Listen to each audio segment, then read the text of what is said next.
Hello, everybody. This is Christina Fasonic. I'm talking to you live from Wheeling, West Virginia, where I'm normally talking to you live from because I can't go anywhere else. And tonight for WCONA Live, we have a new reader. It's Larry Smith. I'm going to introduce him a little bit, and then he'll do a reading of his work just to showcase some of the stuff that is happening in Northern Appalachia and what we're all about over here. So Larry Smith is a native of the industrial Ohio River Valley, having grown up in Mingo Junction, Ohio, the second of 4 children. His father was a brakeman on the railroad of Weirton Steel, where the author worked 2 summers to help pay for college. A graduate of Mingo High School, Musking College, and Kent State University, he taught at Bowling Green State University's Firelands College from 1970 to 2012.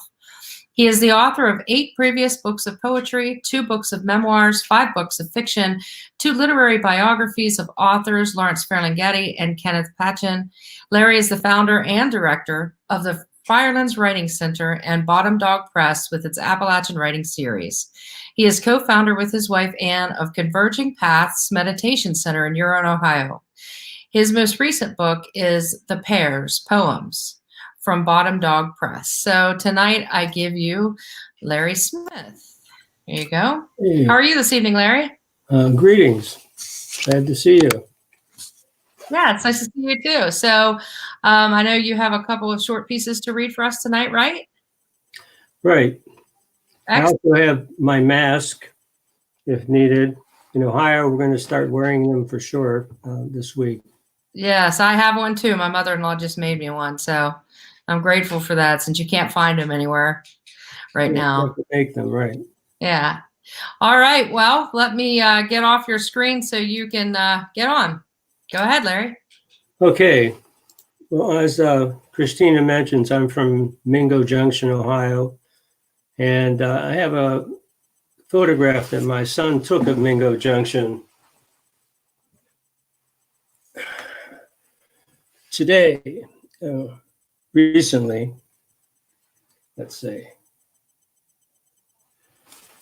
And my kids and grandkids all love Mingo Junction and love going there, even though it's a very economically depressed area.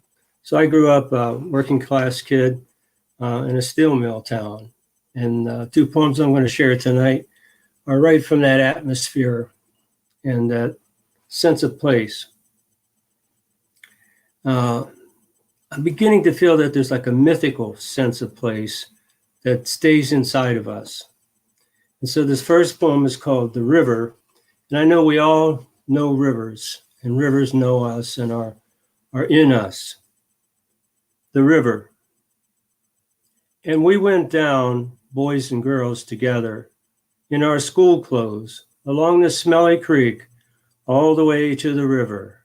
Brambles and stones beneath our feet, we passed rails and mill gates, and there we stood, looking out in silence at that great river. Too wide to swim across, though some might have tried and drowned too young.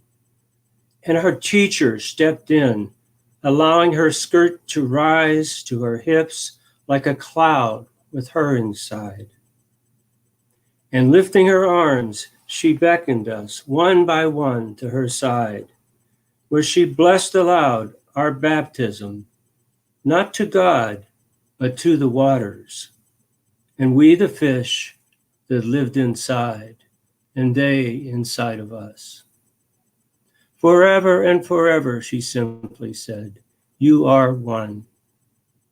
And some laughed for joy, and some bowed their heads and cried. Rivers.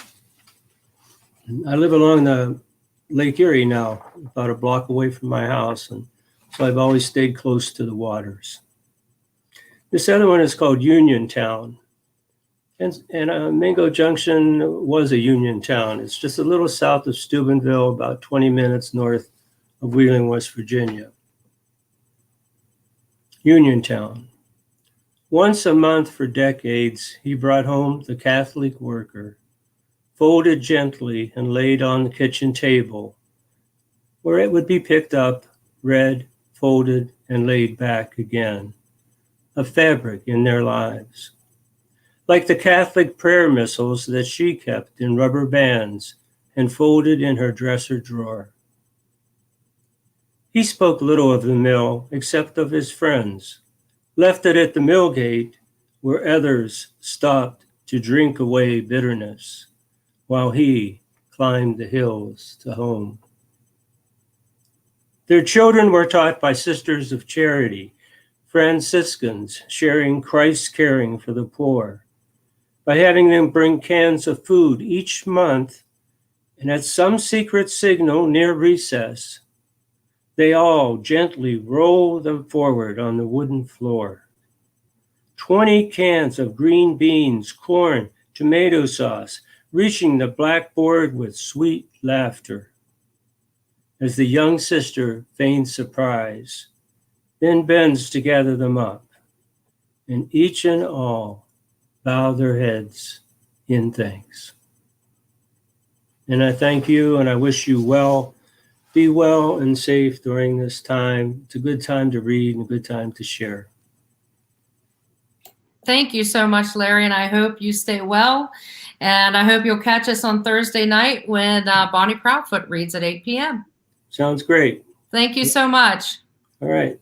Have a good night. All right. Bye, everybody. So long.